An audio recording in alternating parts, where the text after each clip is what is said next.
ശബരിമലയിൽ 51 യുവതികൾ പ്രവേശിച്ചതായി കണക്ക് തയ്യാറാക്കി സുപ്രീം കോടതിയിൽ സമർപ്പിച്ച ഉദ്യോഗസ്ഥനെക്കുറിച്ച് സർക്കാർ രഹസ്യാന്വേഷണം തുടങ്ങി. സംസ്ഥാന സർക്കാർ ഓൺലൈൻ വഴി ലഭിച്ച യുവതികളുടെ ലിസ്റ്റാണ് സുപ്രീം കോടതിയിൽ നൽകിയത്. ഇവരിൽ പലർക്കും 50-ന് മേൽ പ്രായമുണ്ടെന്നാണ് വിവിധ മാധ്യമങ്ങൾ പുറത്തുവിട്ട വിവരം.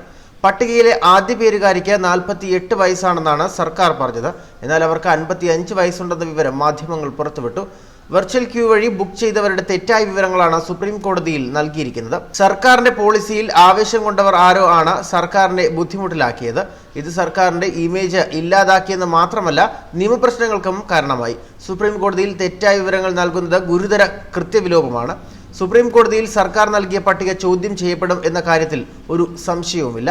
ഇങ്ങനെ വരുമ്പോൾ സർക്കാരിനെതിരെ കോടതി നിലപാടെടുക്കാനും സാധ്യതയുണ്ട്. പൊതുഭരണം, ദേവസ്വം വകുപ്പുകൾ നൽകിയ പട്ടികയാണ് നിയമവകുപ്പ് സുപ്രീം കോടതിക്ക് കൈമാറിയത്. ക്യൂ ബുക്ക് ചെയ്ത യുവതികൾ സന്നിധാനത്ത് എത്തിയെന്നതിന് ഉറപ്പില്ല. അതുകൊണ്ടാണ് ഇവരുടെ വീഡിയോ പുറത്തുവിടാൻ RSS ഉൾപ്പെടെയുള്ള സംഘടനകൾ വെല്ലുവിളിച്ചത്. ഓൺലൈനിൽ സ്ത്രീകൾ നൽകിയ പ്രായം പരിശോധിച്ചിട്ടില്ലെന്ന് സർക്കാർ വാദിച്ചെങ്കിലും സുപ്രീം കോടതി പോലൊരു പരമോന്നത സ്ഥാപനത്തെ മോശമാക്കി എന്ന അബദ്ധത്തിന് സർക്കാരിന് മറുപടി പറയേണ്ടി വരും. പട്ടിക ആരാണ് പുറത്തുവിട്ടതെന്ന് സർക്കാർ അന്വേഷിക്കുകയാണ്. പട്ടിക പുറത്തായതുകൊണ്ടാണ് മാധ്യമങ്ങൾ അന്വേഷണം നടത്തിയതെന്നാണ് സർക്കാരിന്റെ ആരോപണം. ആരാണ് പട്ടിക പുറത്തുവിട്ടതെന്നാണ് സർക്കാർ അന്വേഷിക്കുന്നത്. അത് സുപ്രീം കോടതിയിൽ നിന്നും പുറത്തുപോയതാണെന്നും വാർത്തയുണ്ട്. അതെന്തായാലും സുപ്രീം കോടതിയിൽ നൽകിയ രേഖ പൊതുരേഖയാണ്. അതിനിടയിൽ ലിസ്റ്റിൽ പുരുഷനുണ്ടെന്ന വാർത്ത പുറത്തു വന്നു. ഇതെല്ലാം ചേർന്നപ്പോൾ സർക്കാർ കൂടുതൽ പരിഹാസ്യരായി. സുപ്രീം കോടതിയിൽ നൽകിയ പട്ടിക തങ്ങളെ വളർത്താനാണോ കൊല്ലാനാണോ എന്നാണ് സർക്കാരിന്റെ സംശയം. ബിന്ദുവിനെയും കനകദുർഗയെയും മലയിൽ കയറ്റിയപ്പോൾ ഉയർന്ന ഉദ്യോഗസ്ഥർ ഉൾപ്പെടെ നിരവധി പേരെ സർക്കാർ സ്ഥലം മാറ്റിയിരുന്നു. വിശ്വസ്തരായ ഉദ്യോഗസ്ഥരെ മാത്രമാണ് സർക്കാർ മലകയറ്റാൻ ഉപയോഗിച്ചത്. സർക്കാരിനെ കൂടുതൽ മോശമാക്കാനാണോ ഇത്തരമൊരു പട്ടിക നൽകിയതെന്നും സർക്കാർ സംശയിക്കുന്നു.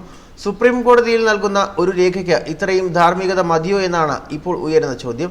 അതായത് ആരെങ്കിലും തങ്ങളെ അട്ടിമറിച്ചോ എന്നാണ് സംശയം ഉയരുന്നത്. പട്ടികയിൽ പിഴവുണ്ടെന്ന് സമ്മതിക്കാൻ സർക്കാർ തയ്യാറായിട്ടില്ല. ചുരുക്കത്തിൽ പിണറായിയുടെ എടുത്തുചാട്ടമായി സംഭവം വ്യാഖ്യാനിക്കപ്പെടുന്നു. ശബരിമലയുടെ പേരിൽ സർക്കാരിന് ഹൈന്ദവർ ഇതോടെ കൂടുതൽ എതിരായി മാറി. തങ്ങളെ ഒറ്റപ്പെടുത്താൻ സർക്കാർ മനഃപൂർവ്വം ശ്രമിക്കുന്നു എന്ന ധാരണ വരെ എത്തി. തിരുവനന്തപുരത്ത് അയ്യപ്പ ഭക്ത സംഗമം നടത്താനിരിക്കെ വേലിയിൽ കിടന്ന പാമ്പിനെ എടുത്ത് മർമ്മത്ത് വെച്ച അവസ്ഥയിലാണ് ഇപ്പോൾ സർക്കാർ. ന്യൂസ് ഡെസ്ക് മലയാളി വാർത്ത.